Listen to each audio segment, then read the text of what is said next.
Quero convidar você a abrir a sua Bíblia na carta de 1 Pedro. 1 Pedro, capítulo 2.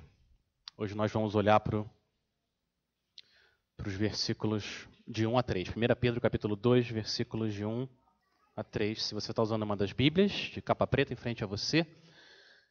1 Pedro, capítulo 2, de 1 a 3, está na página 946.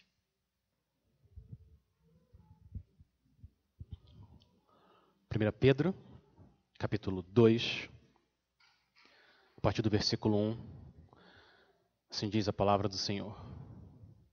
Portanto, livrem-se de toda a maldade e de todo engano, hipocrisia, inveja e de toda espécie de maledicência.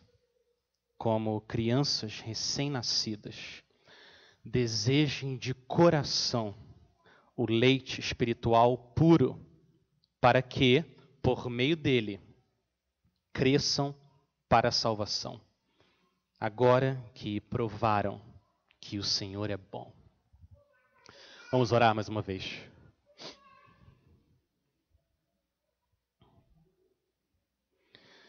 Senhor, nós queremos sim ver a Tua força e a Tua glória, porque a Tua graça, ela é melhor do que a vida. Nos ajuda, Espírito Santo, nos ajuda a provar da bondade de Cristo na palavra que o Senhor inspirou. Nos mostra como Ele é o nosso consolo, abrigo, refúgio, fortaleza.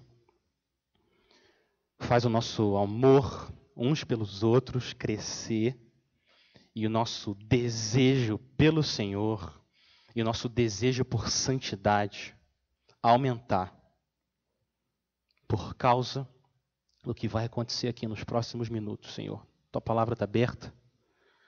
Usa ela na vida do Teu povo. Em nome de Jesus que nós oramos. Amém. Todos nós, cristãos, queremos ter mais fé, mais amor, mais esperança, mais santidade. Todos nós que estamos em Cristo, nós queremos amadurecer na nossa fé, crescer espiritualmente. E nessa passagem aqui, o Senhor está nos dizendo como que isso acontece. Como que acontece o crescimento espiritual na vida daqueles que estão unidos a Cristo pela fé. Nós podemos crescer espiritualmente em santidade porque a graça que perdoa é também a graça que purifica.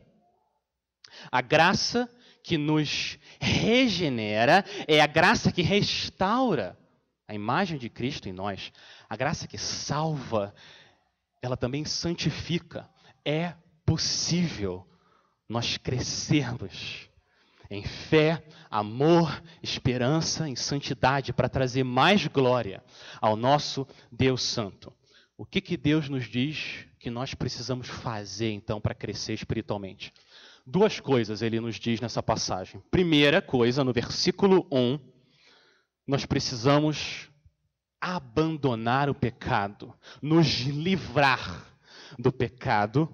E a segunda coisa, versículo 2, segunda ação espiritual, é a gente se alimentar do leite espiritual puro, que é a palavra de Deus. Nossa dieta espiritual para crescer na fé deve ser eliminar o pecado e ingerir a palavra pura, preciosa do nosso Deus. Essa passagem que a gente acabou de ler, que a gente vai meditar hoje, ela é uma aplicação prática da passagem anterior.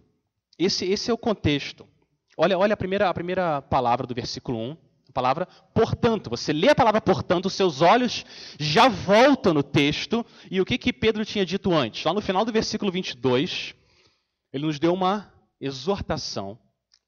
Amem sinceramente uns aos outros e de todo o coração. E para esse amor sincero e de todo o coração, o que a gente precisa fazer, capítulo 2, versículo 1, é se livrar da maldade, engano, hipocrisia, inveja, maledicência, tudo que atrapalha o nosso amor de crescer entre nós, irmãos em Cristo. Essas coisas contaminam o amor. Por um amor ser sincero, ele precisa ser purificado do pecado. Mas você sabe que esse se livrar, esse abandonar o pecado não é um evento único na nossa vida. É diferente do que vocês viram essa manhã na escola dominical. A justificação é um ato único, imediato, onde Deus declara o pecador, sem nenhum mérito dele, justo. Deus nos trata como se a gente tivesse vivido como Cristo, sem nenhum pecado. A gente recebe a justificação. É um evento único que acontece. Agora, todos aqueles que recebem essa justificação pela fé em Cristo, agora eles entram nesse processo de, se livrar do pecado e 2, se alimentar mais da palavra e mais de Cristo, para trazer glória ao Deus que nos justificou pela graça no tribunal dele. Mas, muito importante, não é porque esse processo dura toda a nossa vida, enquanto a gente estiver desse lado do céu, a gente vai lutar contra o pecado sim. Não é por causa disso, não é porque é um processo constante que a gente deve se conformar só com uma pitada de santidade. E tudo bem ter um pouco de maldade, tudo bem ter um pouco de engano e maledicência, mas tem um pouco de santidade também. Essa não é a mentalidade daqueles que foram regenerados. Olha a maneira como Pedro fala no versículo 1. Olha a palavra que ele usa o tempo todo. Portanto, livrem-se de toda maldade e de todo engano, hipocrisia, inveja e de toda espécie de maledicência. A vida cristã, ela é radical.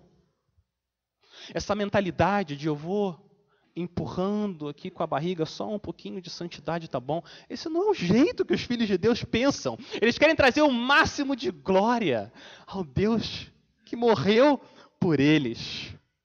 Essa que é a nossa mente e o nosso padrão de maturidade, quem que é? Cristo, o Deus perfeito em carne. Então, Pedro começa aqui, para a gente ter um amor sincero, ele começa nos falando de 5 alimentos que a gente tem que expulsar, alimentos que envenenam o nosso coração, impedem a unidade, o amor dentro da igreja, o amor uns pelos outros. E ele fala para a gente se livrar, abandonar. Eu quero antes da gente entrar nessa lista, eu quero lembrar a gente que se livrar do pecado é um processo, um ato que a Bíblia chama de arrependimento. E o arrependimento, ele traz muitas vezes dor e desconforto.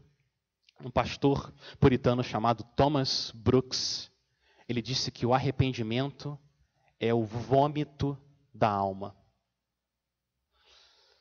É isso que é o arrependimento. Aqueles que estão em Cristo e têm o pecado neles, eles expulsam, vomitam o pecado de dentro deles. É desconfortável, causa dor. Não é bonito, mas o resultado, depois que esse vômito acontece, é bom. Você expulsa o que estava fazendo mal ao seu organismo e agora você está bem. E é assim que a gente precisa tratar o pecado.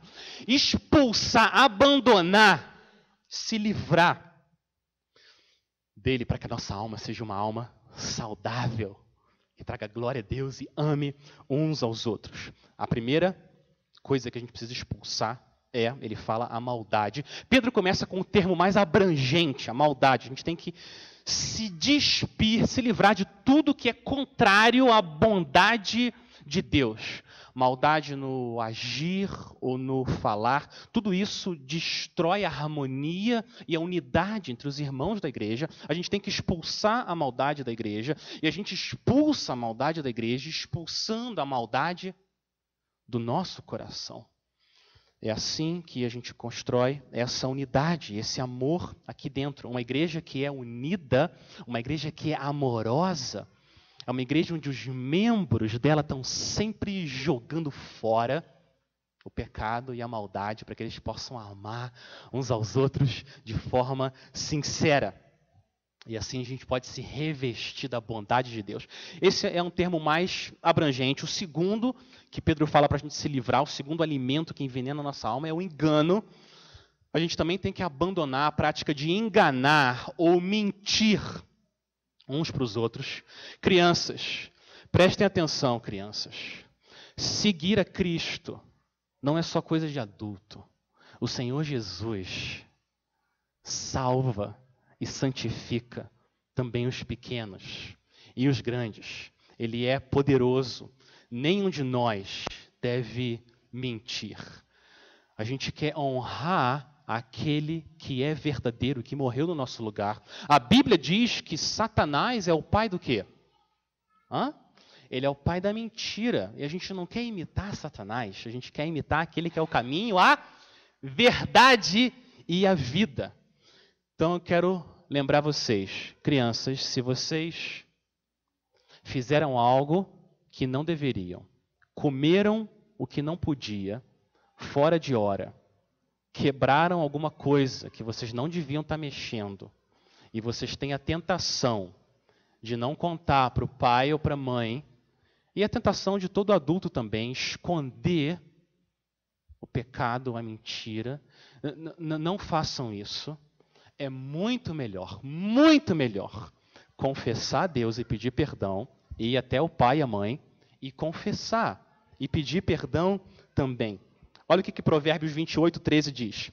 Quem esconde os seus pecados não prospera, mas quem os confessa e os abandona encontra misericórdia. É assim que a gente anda com o Senhor e é assim que a gente mantém um clima de amor na nossa casa e na igreja. É muito difícil confiar em alguém que mente, alguém que engana. É ou não é? A mentira funciona como um obstáculo para que o amor possa fluir com toda a força divina. E a gente possa demonstrar o caráter do Deus que é amor. Então a gente tem que se livrar do engano e da mentira para que haja confiança no relacionamento e a gente possa se amar. Então se livrem de toda maldade, de todo engano. Agora, do terceiro item em diante, terceiro alimento que a gente deve expulsar do nosso corpo é mais específico. Olha o que ele fala. O terceiro é para a gente se livrar também da hipocrisia. Hipocrisia é a gente criar uma impressão de que a gente é o que a gente não é. Como se fosse uma máscara. E, historicamente, essa palavra era usada para falar o que os atores faziam no palco. Eles estão... É uma peça aquilo ali. Eles não estão sentindo de verdade o que eles estão demonstrando que estão sentindo. É isso que é a hipocrisia. É a fabricação de algo que não é verdadeiro.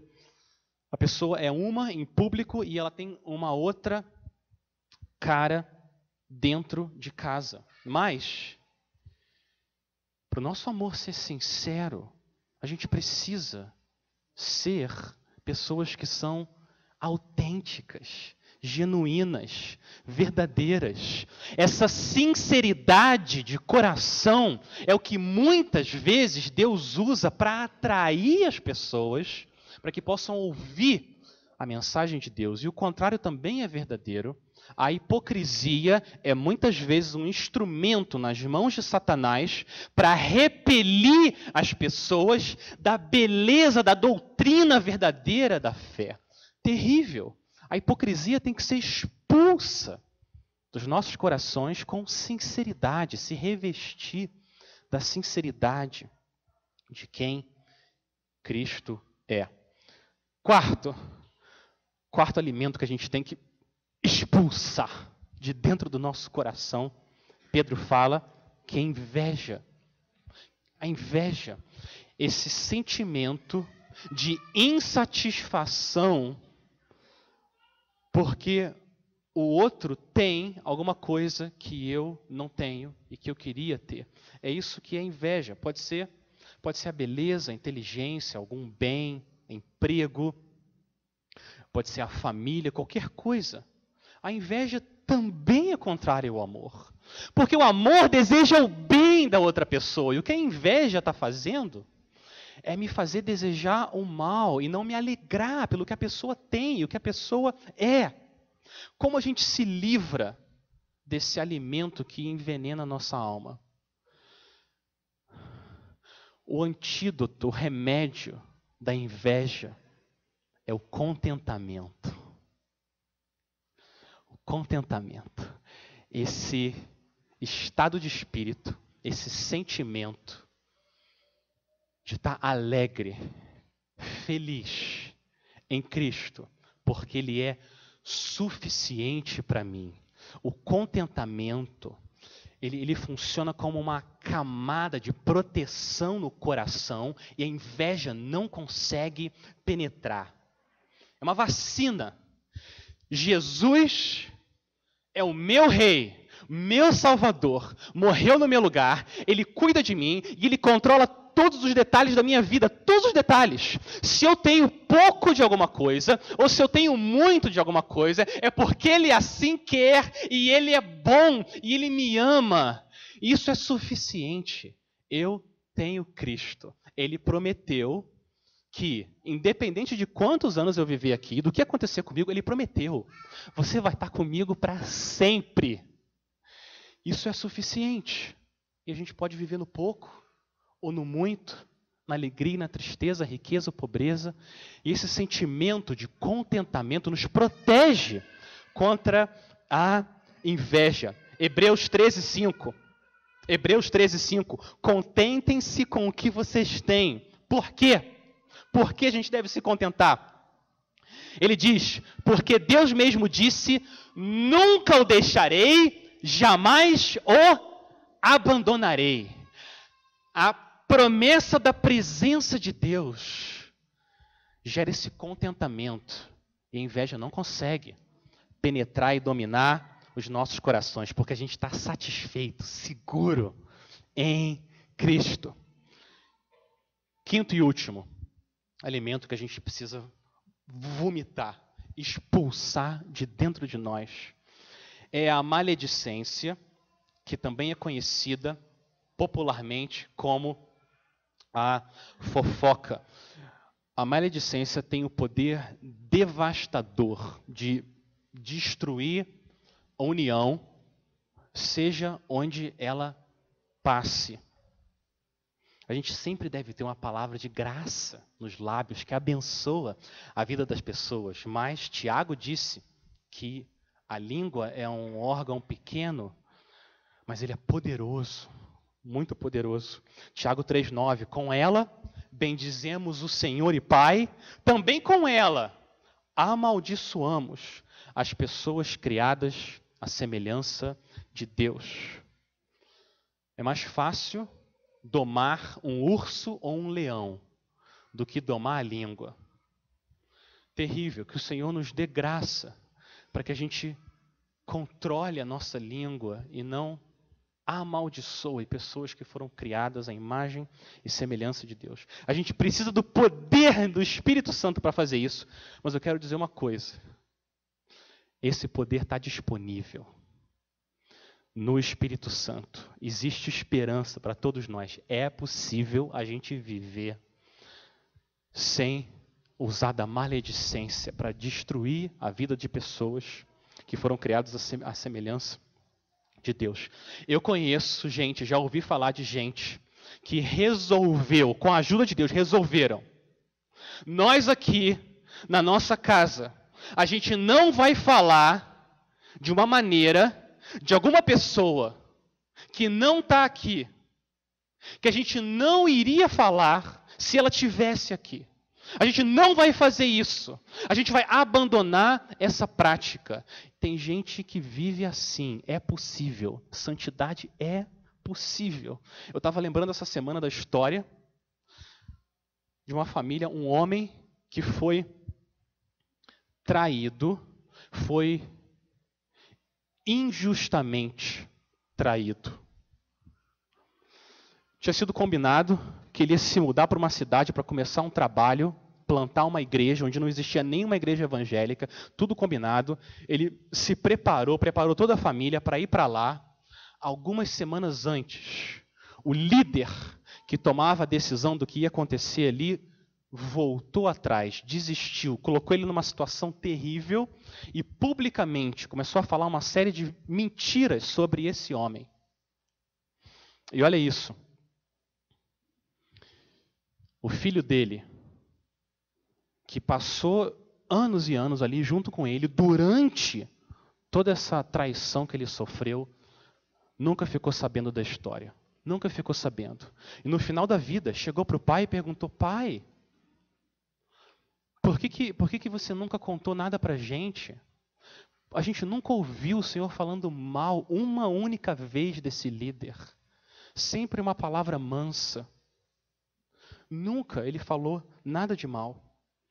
Olha o que ele respondeu. Ele falou para o filho dele: eu e a Margarete, sua mãe, decidimos que nós precisávamos proteger as nossas almas da amargura.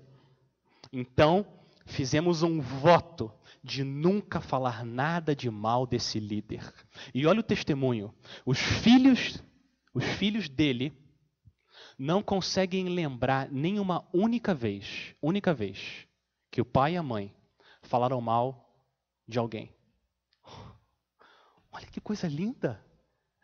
Eles não conseguem lembrar, eles tentaram, ele chamou a irmã dele. Você consegue lembrar alguma vez, uma vez só, que o papai e a mamãe falaram uma coisa negativa de alguém? Eles não conseguem nem dar um exemplo. Graça de Deus, poder do Espírito Santo expulsando a maledicência para que possa haver amor real e possa abençoar e orar de verdade pelas pessoas.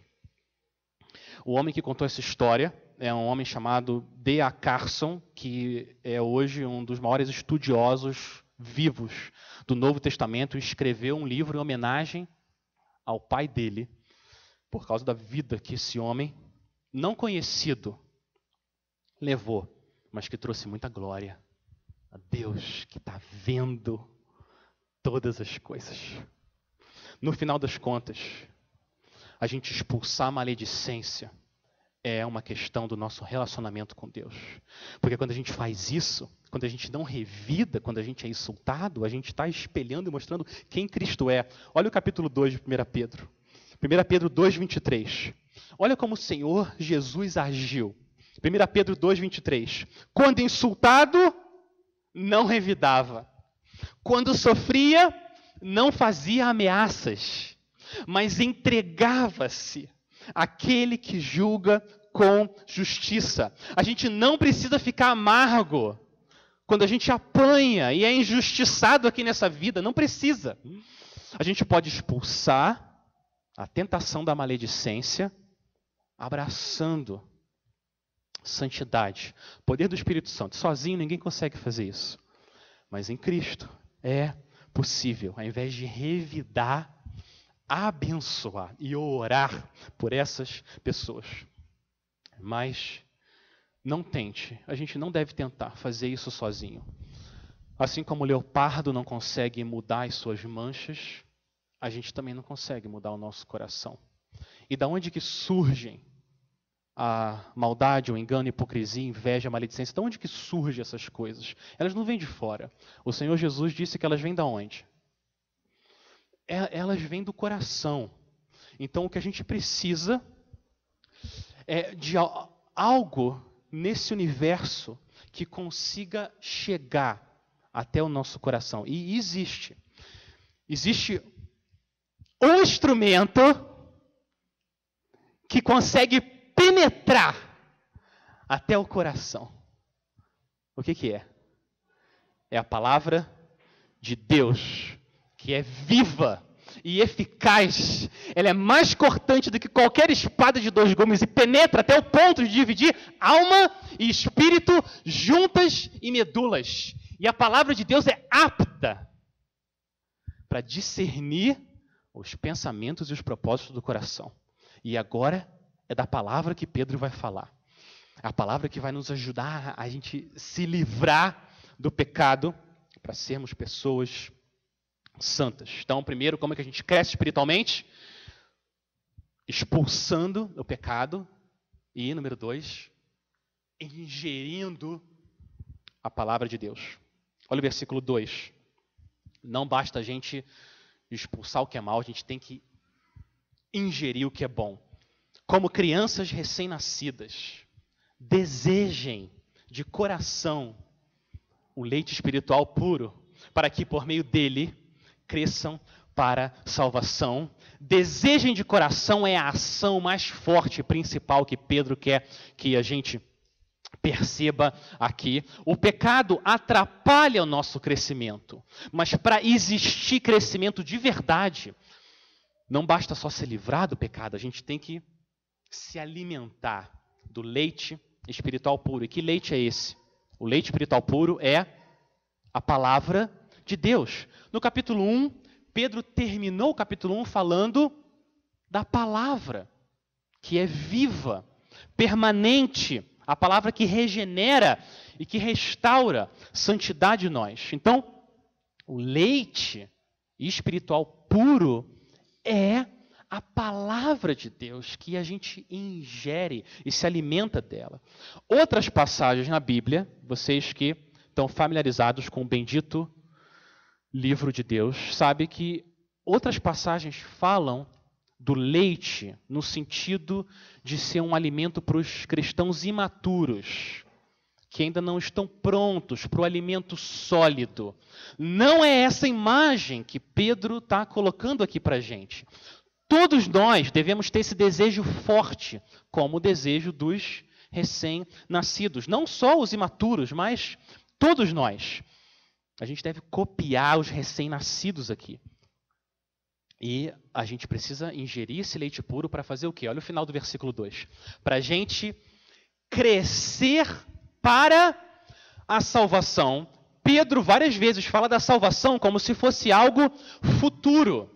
E a salvação é futura também, no sentido de que ela vai ser plenamente executada na sua vida e você vai estar livre para sempre do pecado e com o corpo preparado para ver e adorar o Senhor na sua plenitude. Então, crescer para a salvação é uma outra maneira de falar de crescer espiritualmente, de crescer em santidade, de ser santificado. É isso que Pedro está dizendo. E esse desejo por crescimento não é um desejo qualquer. Olha o que ele fala. É um desejo de coração. É um desejo ardente, é um desejo forte. E ele usa as crianças recém-nascidas para ilustrar a força que deve ser esse desejo dentro do coração do cristão.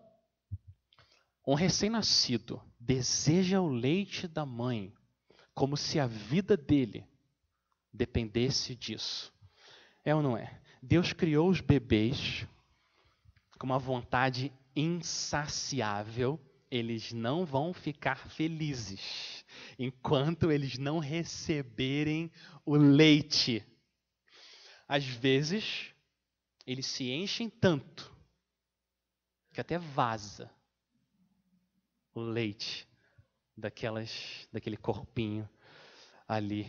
E é isso que deve acontecer também com o crente.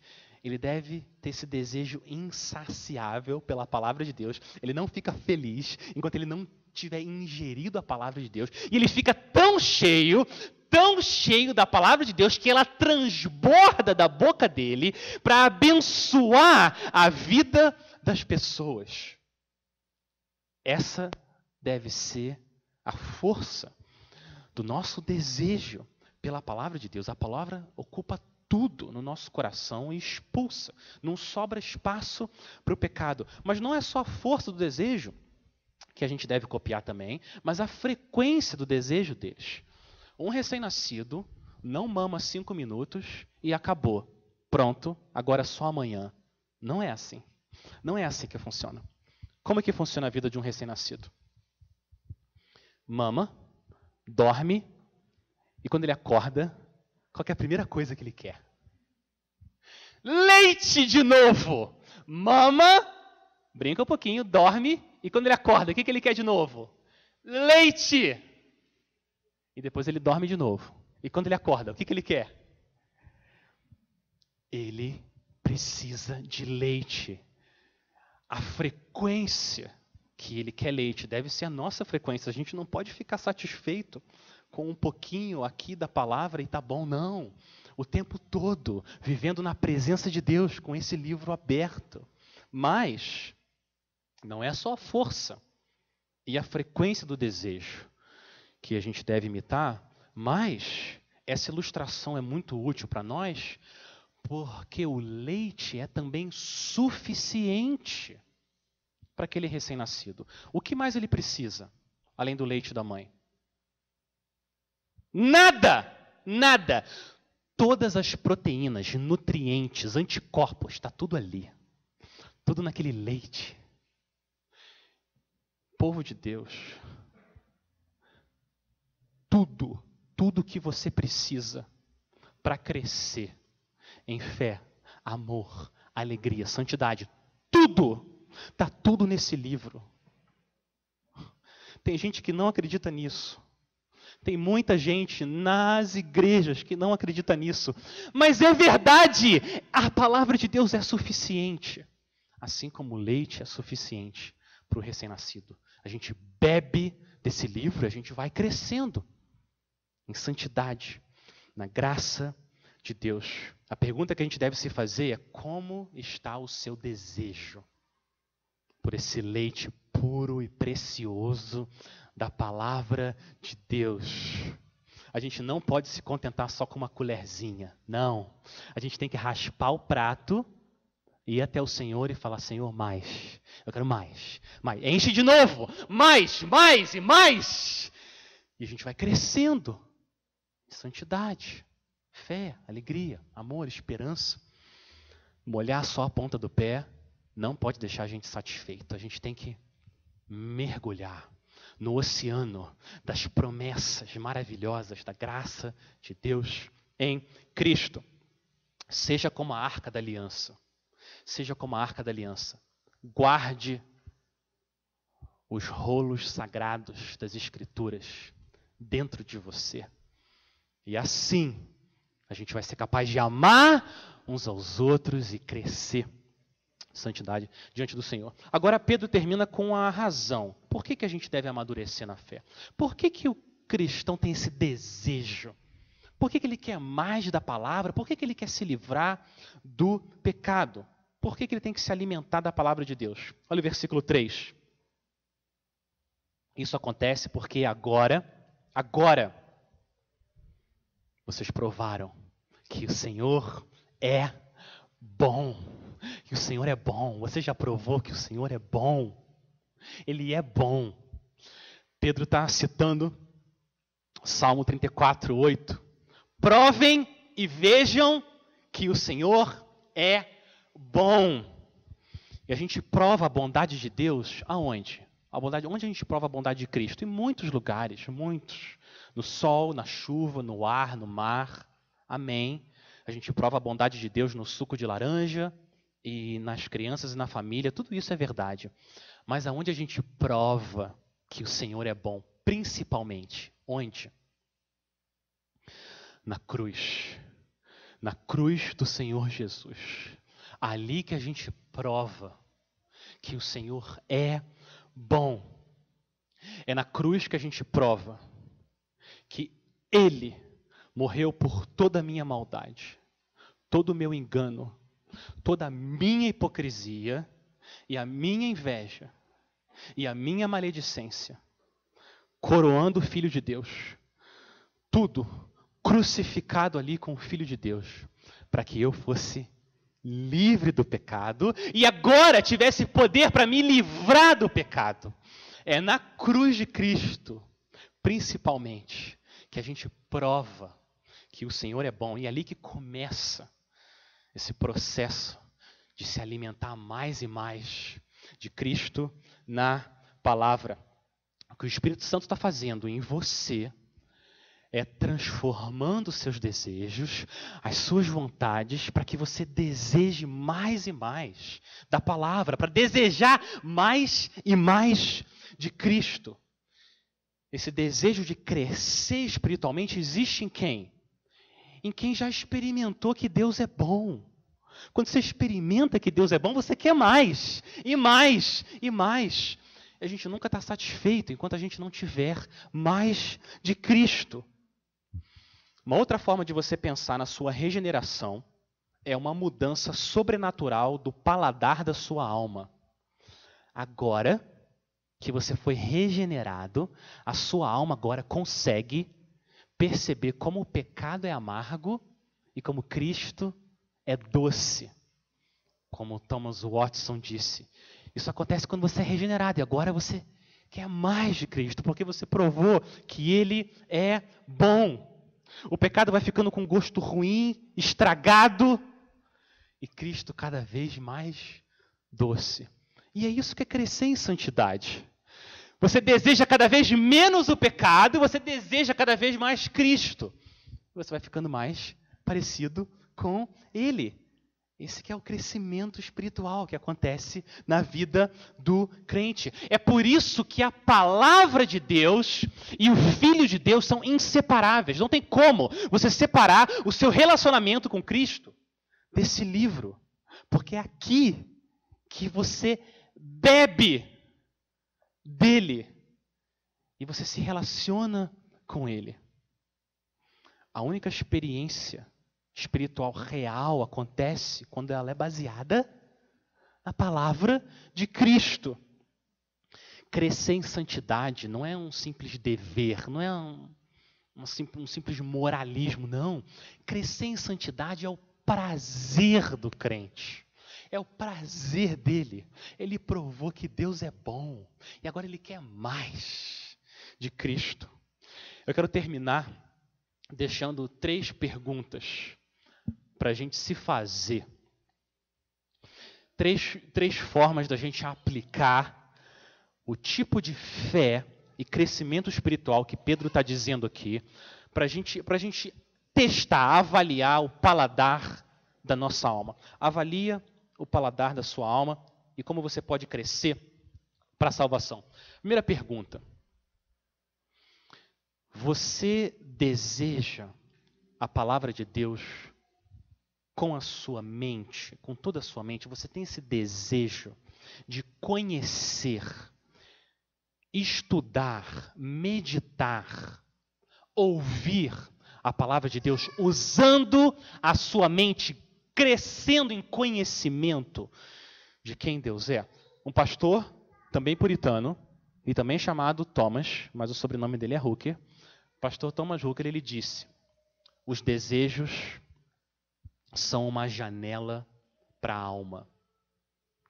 Os desejos são uma janela para a alma. Você quer saber o que você realmente ama? Olha para os seus desejos. E o que você mais deseja, o que ocupa a sua mente, é o que você realmente ama. Deixa eu contar para vocês aqui, deixa eu relatar o suspiro de uma alma saudável que ama a palavra do Senhor com a mente dele. Salmo 119. Olha o jeito que esse homem fala da palavra de Deus. Salmo 119, versículo 77. Venham sobre mim as tuas misericórdias para que eu viva, pois na tua lei está o meu prazer. Versículo 97. Quanto amo a tua lei, é a minha meditação todo dia. Versículo 103. Quão doces são as tuas palavras ao meu paladar, mais que o mel à minha boca. Essa é uma alma saudável. que deseja com a mente ler, estudar, ouvir a palavra de Deus. Algumas pessoas chegam a sentimentalizar a fé de um jeito que parece que elas quase ignoram o uso da mente na hora de adorar o Senhor. Mas crescimento espiritual e adoração verdadeira vem com reflexão, entendimento, compreensão da palavra de Deus e das promessas de Deus. Você deseja a palavra de Deus com a sua mente, de encher a sua mente com a palavra do Senhor? Um crente saudável faz isso. Come a justificação pela fé somente. E ele ingere os atributos de Deus. E a pessoa e a obra de Cristo, o ministério do Espírito Santo, ele se enche de doutrina para crescer espiritualmente, trazer mais glória a Deus. Experiências religiosas que não são baseadas na Bíblia não são experiências bíblicas. A gente precisa da palavra de Deus. Agora, essa é a primeira forma da gente avaliar o paladar da nossa alma. Mas segundo, você deseja a palavra de Deus também com o seu coração? A palavra de Deus afeta, move o seu coração. A gente tem que alimentar nossa mente com a palavra de Deus, sim, mas a palavra do Senhor tem que mover o nosso coração. Sentimentalizar a fé é um erro fatal, sim. Agora, desidratar a fé de todo o sentimento, toda a afeição e toda a emoção é um erro também fatal, que não vai fazer a gente crescer na graça e no conhecimento do Senhor. Essa não é a fé genuína. A fé genuína, verdadeira, é um relacionamento pessoal com Cristo. E isso afeta o nosso coração. É uma experiência. Olha a palavra que Pedro usa. Provar. É a palavra que o autor de Hebreus usa para relatar a experiência de Cristo em relação à morte. Ele fala que Jesus provou a morte. Ele experimentou de verdade a morte. E a gente deve aqui experimentar a vida, porque Ele morreu por nós. Porque Ele experimentou de verdade a morte, a gente pode experimentar a vida no nosso coração, através da palavra de Deus. A regeneração é uma obra tão radical. Ela é tão radical que ela afeta tudo. Nossos desejos, nossas vontades, o que a gente realmente ama e o que a gente não ama. Então, sim, você deve amar a Cristo com a sua mente, mas também com o seu coração. Imagina que estranho. Imagina, você está noivo, tá bom? Se você já está casado, você volta no tempo. E você está noivo 6 meses para o dia. 6 meses para aquele dia. Está chegando e ela está viajando. Sua amada está viajando. E ela chegou no destino dela. E ela manda uma mensagem para você. Ou depois de um tempo manda uma carta para você. Qual vai ser a reação do seu noivo? Qual vai ser a reação dele? Eu vou falar para você o que ele não vai fazer. Ele recebe a carta da noiva e ele vai descansar um pouquinho e assistir ali as notícias. Vai dar uma olhada nas últimas mensagens do celular. Duvido. Nunca que o noivo ia fazer isso. Ele recebe uma mensagem da amada, o que ele vai fazer? Na hora, o mundo parou, acabou, não existe mais nada. A única coisa que existe é a carta dela. E ele pega aquela carta e cada palavra ele come, não passa uma letra. Vai comendo tudo. E o coração dele não fica imóvel. Não fica imóvel com aquela carta de amor. É movido. Tudo que ela está sentindo, tudo que ela está passando. Por quê? Porque ele ama ela e ele ama ouvir o que ela tem a dizer.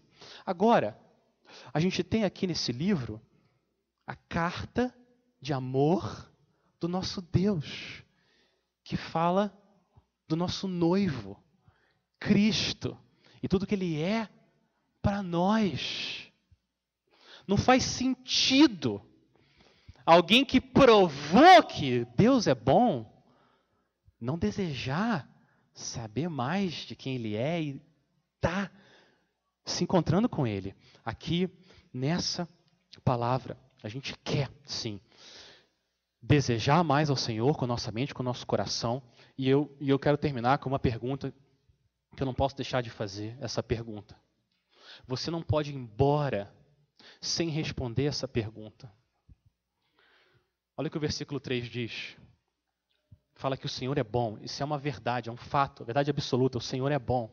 A pergunta que a gente precisa se fazer é: eu já provei que o Senhor é bom, de verdade, quando eu olho para o meu coração, quando eu olho para os meus desejos, quando eu olho para o paladar da minha alma, eu já tive essa experiência que Deus, que Cristo, o Senhor, é bom. Ele é bom. Jesus é bom. Ele está chamando a gente a provar que Ele é bom. Mais e mais, provar que Ele é bom sim. Agora, deixa eu deixar claro, o Senhor Jesus não está dizendo para você, Ele não está dizendo, vai, se livra da sua maldade, se livra do seu engano, da sua hipocrisia, da sua inveja, da sua maledicência, se vira. Se livra disso, depois você volta e vem até a mim, quando você estiver limpo. Não, não. Isso não é o Evangelho, isso não é a boa notícia. Não é isso que Cristo está dizendo. Cristo está dizendo, venha, como diz o hino, tal qual estou. Você vem até Ele como você está. E você crê que Ele, que é bom, carregou a sua maldade lá na cruz e morreu pela sua maldade na cruz. E quando isso acontece, você começa a experimentar esse crescimento de desejar mais e mais a Cristo. Mais e mais eu quero provar que Ele é bom. É isso que o Senhor Jesus está chamando cada um de nós a fazer. E os cristãos a buscar mais e mais. Desejar mais do leite puro e se livrar mais do pecado. E é um desejo de mais de Cristo que faz a gente desejar mais a palavra. E é um desejo de mais de Cristo que faz a gente querer se livrar do pecado. Querer expulsar o gosto amargo do pecado e querer ingerir mais e mais da doce bondade de Deus em Cristo. Povo de Deus, que a palavra de Cristo habite ricamente em cada um de vocês, para que a gente possa desenvolver a nossa salvação com temor e tremor. Por quê? Porque é Deus quem opera em nós, tanto o querer, tanto os nossos desejos, quanto o realizar. Então, provem e vejam que o Senhor é bom. Feliz, bem-aventurado, o Salmo diz, é aquele que nele se refugia. Vamos orar e pedir para o Senhor aumentar nosso desejo pelo leite espiritual puro. Senhor, a gente reconhece que é só o Teu Espírito Santo que pode fazer isso nos nossos corações. É só a Tua graça poderosa que nos salva, que pode também nos santificar, nos dar crescimento espiritual. Pai, aumenta o nosso desejo para a gente se livrar, expulsar o pecado que ainda habita em nós. E aumenta o nosso desejo, Senhor, pela Tua palavra. Nos faz um povo que ama, um povo sedento de beber do leite espiritual puro, a tua palavra, porque quando a gente bebe da tua palavra, a gente tem mais e mais de Cristo. A gente precisa do Senhor para isso. Senhor, faz a tua obra na vida do teu povo e mostra para cada um de nós que o Senhor, sim, é bom. A cruz prova isso. A gente ora no nome do nosso Salvador, que foi crucificado e hoje, ressurreto, vive para todo sempre e vai voltar. Amém.